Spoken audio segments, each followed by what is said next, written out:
Hi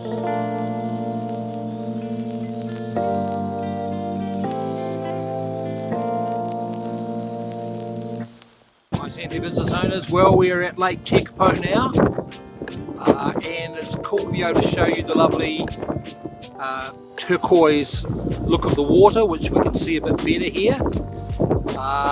We've got a northwest wind blowing, and what happens in New Zealand, you get a northwest wind, it blows really hard in the mountains and causes all sorts of mayhem. There'll be rain and snow up on the main divide of the Southern Alps.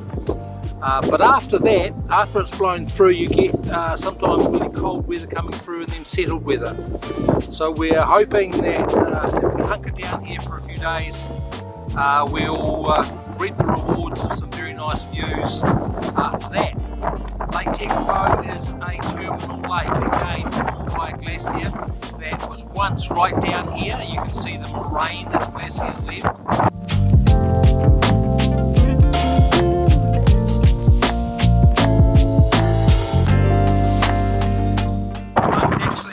So strong, I'm sheltering behind a glacial rock next to me